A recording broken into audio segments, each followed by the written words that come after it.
Næstur í pontuna Guðmundur Vanur Guðmundsson. Hann framkvæmdastjóri þróunarsviðs vegagerðarinnar. Síbreytilegur Skeiðarársandur nefnist erindi hans. Gerðu svo vel. Gaman að vera með ykkur í dag og fróðlegt að heyra Rögnvald segja frá sínum minningum og ég þeirri kynslóð sem að þekkir ekki annað þessi hringvegur landið og fæddur eftir að hringvegur opnaði, þannig ég var alls ekki viðstaddur og einhver leyti erfitt að setja sig í spor og hugafæri þeirra sem voru að eiga við aðstæður eins og voru áður og Rögnvaldur lýsti og takast þessar áskoranir að koma á vegasambandi og rjúfa einangrun. En það ekkert erfitt að ímynda sér þessa ánægju og gleði að þegar vegurinn hefur opnað og þú eigi greiðarlega heimann og fyrir aðra landsmenn að opna ný tækifæri í ferðamennsku og nýja áfangastæði. Ég ætla aðeins að segja ykkur bara frá rétt aðdragandanum að framkvæmdinni og svona hvað við verið að fást við að gera fólk og fleiri hér síðustu 50 árin við að eiga við sandinn og náttúrulega eru fjölmargir í salnum sem vita miklu meira máli heldur en ég, þannig að ég bara tek glaður við öllum leiðréttingum eftir út á sandi. Þetta var þjóðarátak sem þurfti til að standa að þessu. Þetta var samstillt átak heimamanna og vegagerðarmanna, almennings og stjórnmálamanna að koma þessu á og var náttúrulega kannski partur af þessu eitt af verkefnum til að minnast lýðveldis byggðar í landinu 1974.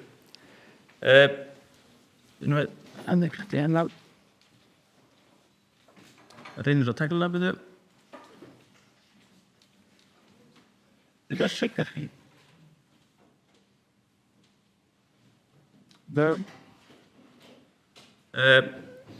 Hringvegurinn náttúrulega var ekki tilbúinn 1974, það nokkuð ljóst. Það tók okkur rúmlega 40 ár að koma bundnu slitlagi á hringveginn eftir að hann var opnaður. Þetta var malavegur, brýrnar voru einbreiðar og enn þann dag í dag erum við með 29 einbreiðar brýr á hringveginum. Þeim hefur fækkað, voru 150 talsins fyrir rúmum 30 árum, þannig að það gerist ýmislegt. Og ég held að náttúrulega bara frá þessum tíma þegar hringvegur opnaði, þá náttúrulega hefur verið bara stöðugt ákall samgöngubætur og þar enn í dag, hvort sem það á Suðausturlandinu. Þannig að þó þessi stóri áfangi hafa orðið. Það voru stór verkefni sem voru...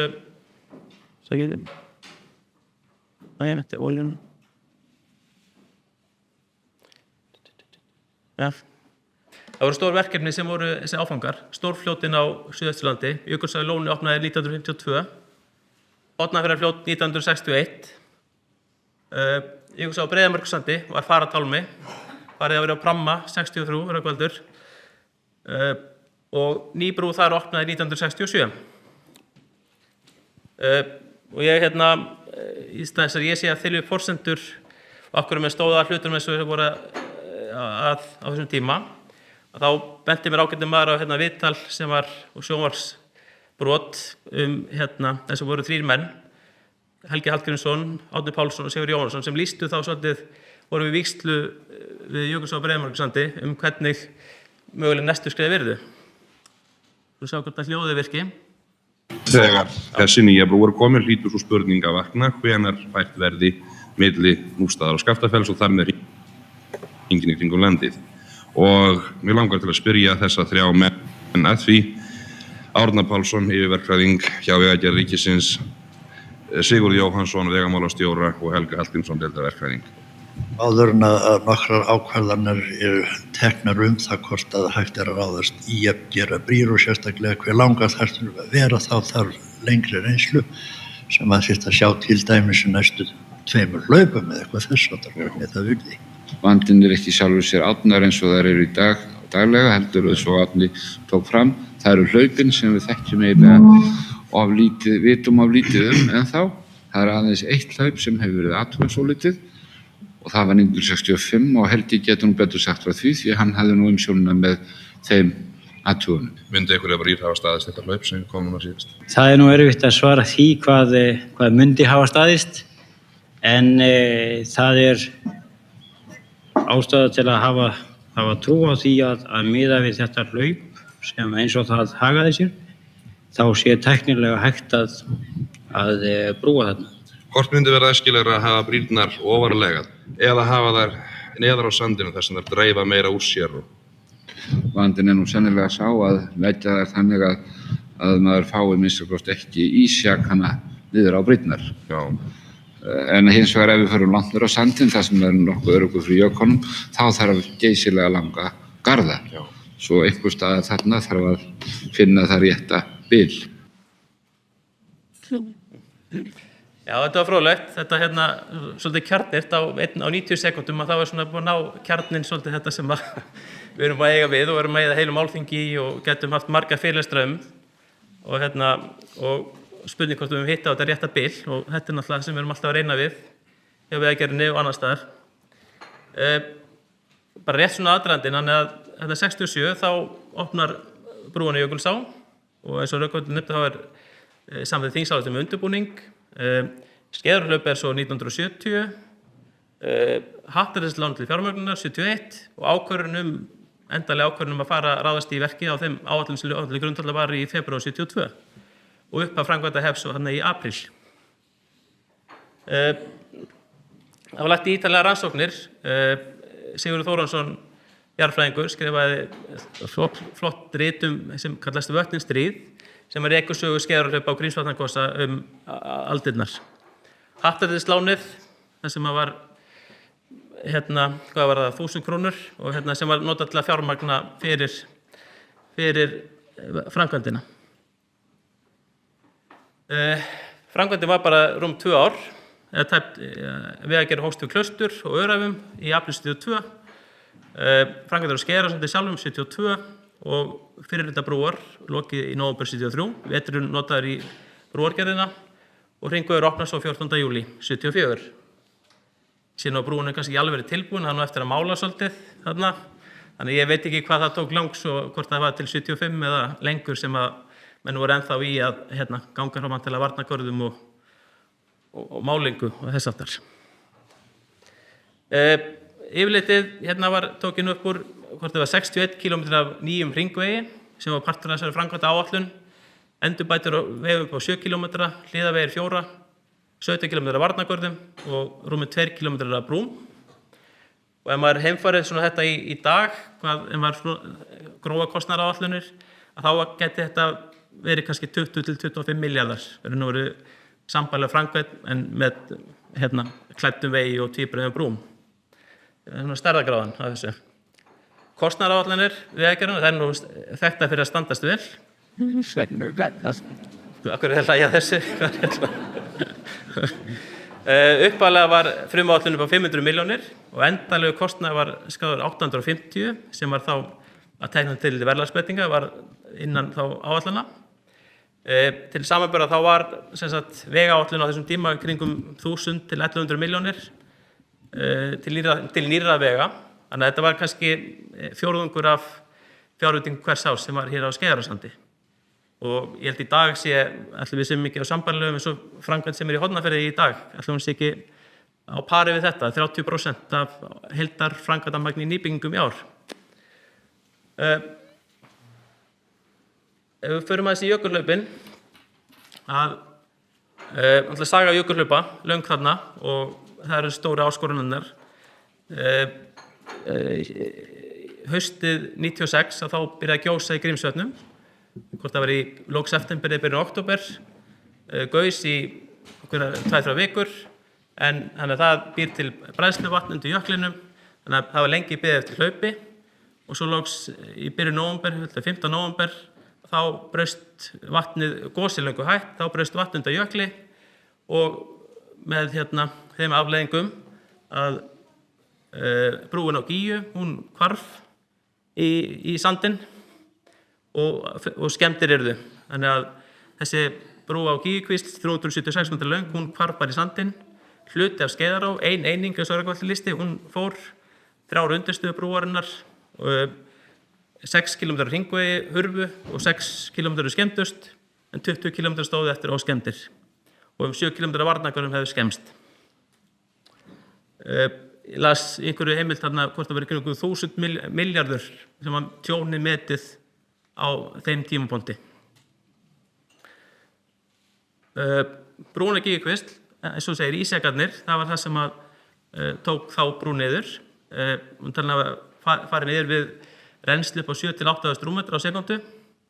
Stærsti jakinn sem var svona mældur þarna við Gígjukvísl og í Skeiðará voru 1400 tonn og þetta voru þeir að nota þá við ákvörðun á hönnunaratburðum fyrir síðari tíma mannvirki og það var þá skilgreint 2000 tonna ísjaki á 4 metrar á sekundu hraða sem var þá hönnunarforsendur fyrir nýja brú á Gígjukvísl.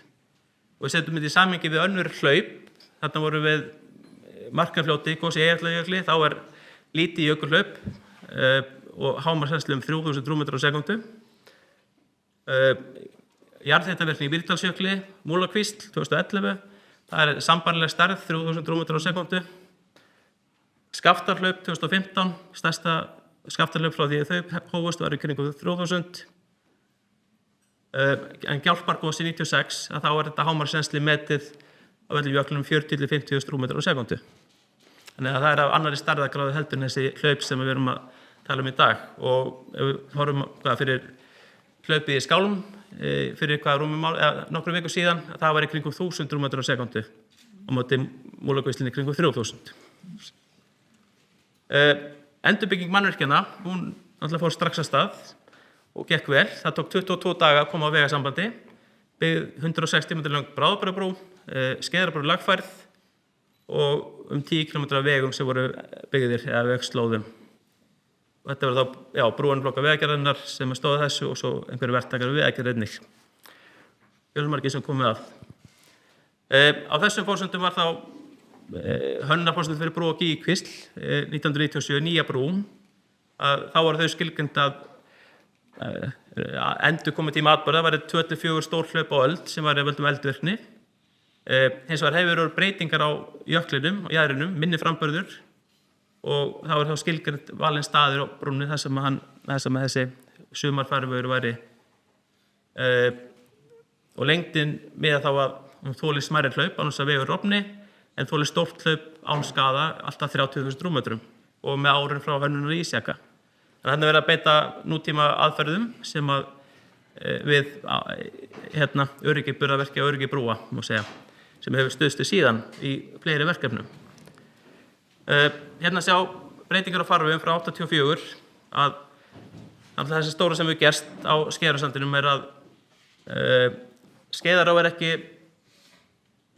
sést mynd á 2 ára gömul held ég, þannig að útfall Skeiðará til austurs, þannig að af jöklunum til austurs, það rennur í lón fyrir framan jökulinn og sú breyting var 2009 að Skeiðará hætti að renna sinn gamla farveg og svo að vestanverðu að sem að Súlujökull var að í staðan fyrir að það rennur niður í hlaup niður í Núpsvötn og Súlu að þá rennur það innan jökulgarðana og til fyrir miðjan farveg við Gígjukvísl. Hér sést þetta betur. Þannig að í staðinn svo í dag að frá 2009 þá er bara Morsáin sem rennur undir gömlu Skeiðarárbrúna og svo frá 2018-19 þá hætti Súla að renna í Núpsvötn og Súluhlaup og Grænalóni eins og Rögnvaldur nefndi hættu þarna einhverju síðan undan því held ég. Ef við tökum bara aðeins hvernig umferðinu þróast á Skeiðarársandi, ég held upp á 1980 að þá var umferðin metin í skýrslum innan við 100 bílar á dag og var það lengi vel ársdagsumferð yfir allt árið. Hvort að sumarumferðin var upp í kannski 200, eitthvað svo les. Sem þóttu náttúrulega bara mikil umferð fyrir nýja vegi. Þetta hélst svolítið til 2000 að þá voru ennþá innan við 200 bílar á dag í Öræfunum. Ef við förum fram 10 ár, þá er þetta ennþá 300 bílar. Það tekur 20 ár að tvöfalda umferðina, raun og veru. Frá 2014 hefur náttúrulega orðið allt annað að gerast og í dag yfir 1300 bílar að meðaltala dag á Skeiðarársandi. Þannig að á 20 árum að þá hefur sjöfaldast umferðin raun og veru Skeiðarársand. Þannig að þessi mannvirki sem að voru byggð á sínum tíma, einbreiðar brýr og langar, og eins og sumar sem standa ennþá, með timburgólfi, það náttúrulega voru orðnar bara sín tíma fyrir þessa umferð, voru bara fínar fyrir 200-300 bíl á dag, það var ekkert erfitt að reka þeir eða þannig, en langar brýr með útskotum, þar sem að það voru mikið vandamál náttúrulega og fjöldi slysa einnig. Þannig að það það sem að náttúrulega hvatinn fyrir að hægt að endurbyggja þessi mannvirki. Þannig að brúin á Morsá var fyrst að 2017 var hún tekin í notkun. Þá var umferðin farin að aukast. Það eru þá 7 ár frá því að Skeiðaróin hætti að renna og það var þá endað ákveður að byggja 70 metra langa brú á Morsá ofan gömlu brúarinnar.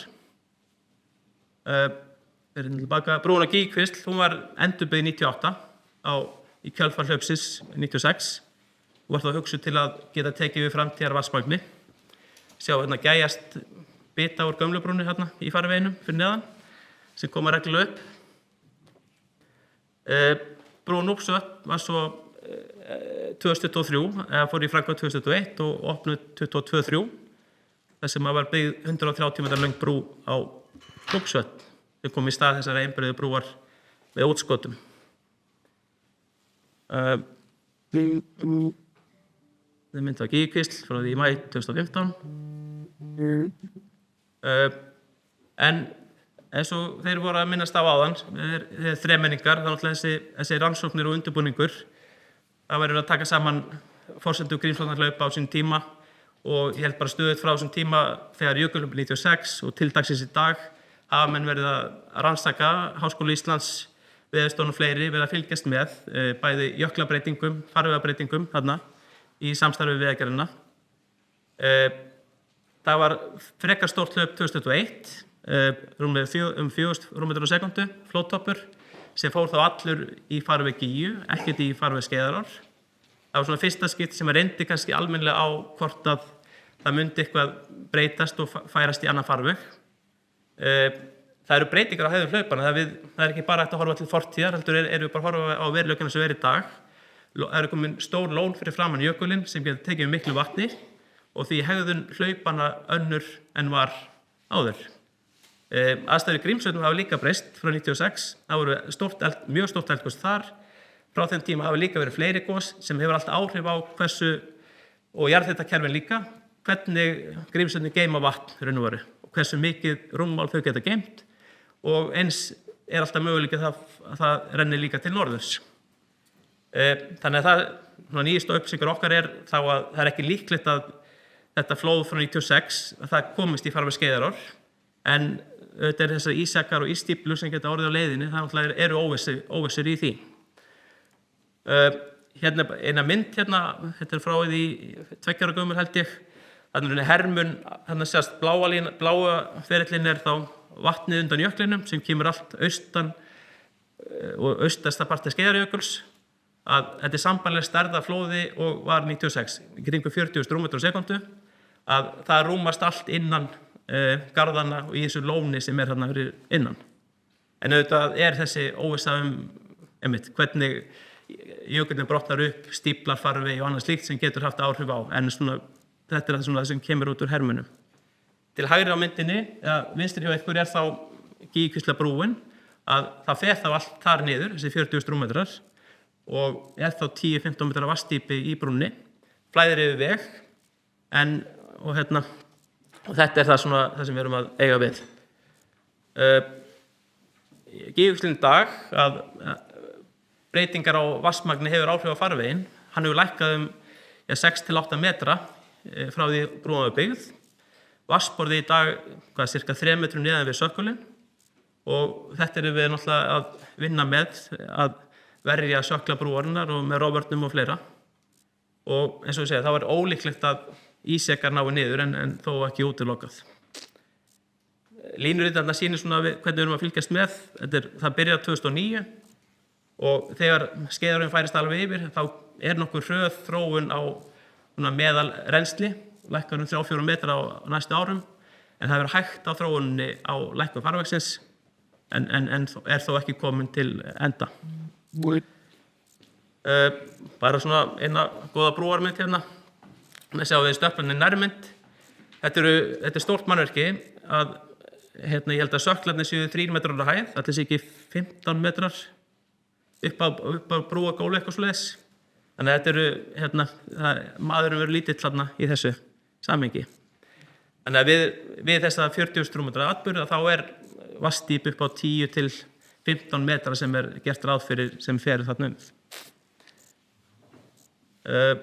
Já, hér þá brúin eins og hún í dag. Rögnvaldur kom inn á þessi næstu verkefni, hringvegurinn frá Morsáni og að Fagurhólsmýri. Þegar Morsabrún var staðsett fyrir 2015-16, þá tók hún alltaf líka mið að því að við værum að fara út á sandinn lengra. Þar eru áform í samgönguáætlun sem var lögð fram í fyrra endurbyggingu nýja veglínu, alltaf 20 km nýja vegi.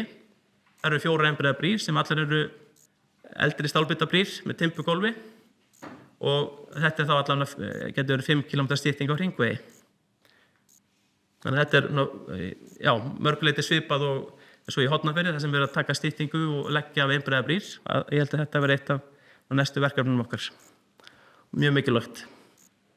Ef við horfum bara í lokin vegakerfi og náttúruöflin, lokanir á vegum hafa alltaf mikil áhrif á samfélag, atvinnulíf. Við erum við Kötluhlaup eða gosi í Vatnajökli, Bárðarbungu, Grímsvötn, Öræfajökull, þeim getur hlaupið til norðurs eða suðurs. Jökulsá á Breiðamerkursandi líka, þar erum við viðkvæmum stað vegna sjávarroks og aukins breytinga á farvegum þar, sem verkefni sem í stöðugri vöktun. Og tala ekki um Reykjanesið, þar sem við erum með eldsumbrot. Eins og vorum í Skálum, það lokaði í 2 daga, eða tæpa 2 daga, hringvegurinn þá.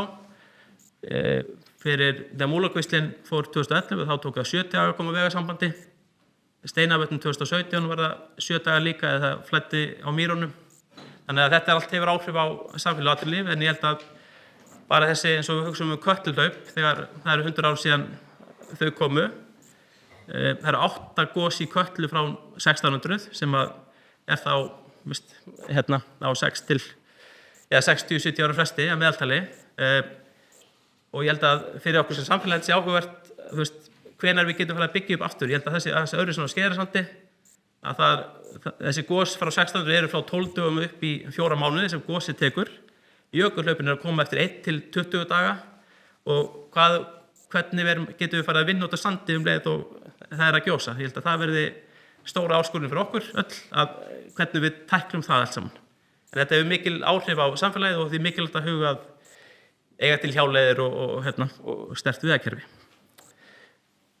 Já, held ég bara takk fyrir mig og gaman að vera með ykkur í dag og ég tek glaður við leiðréttingum út á sandu eftir. Takk.